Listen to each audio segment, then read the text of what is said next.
Hello there and welcome to another one of our Lexical Lab 1 minute English videos.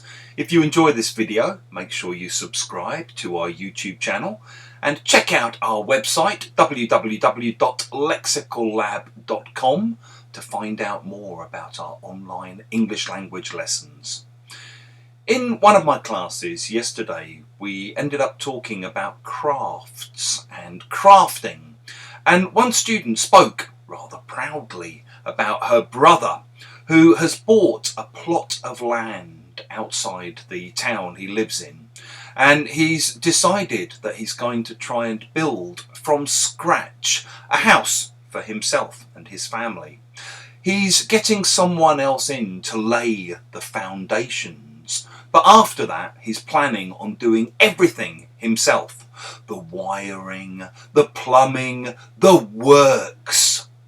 We often add the works at the end of a list like this to mean and all the other similar connected things that you might expect in a list like this.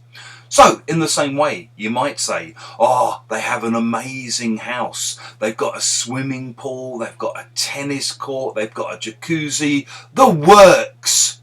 Or you might describe a dinner and say, oh, it was a classic English Sunday lunch. We had roast beef, roast potatoes, Yorkshire pudding, the works.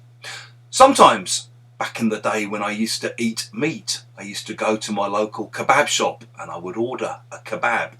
And they would ask me, do you want garlic sauce? Do you want chili sauce? Do you want onions? Just give me the works. Give me everything on that list.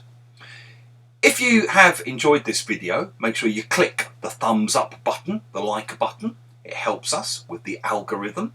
Please share it with your friends, your colleagues, your students, and in the comments section below, we'd love to see examples of how you might use the works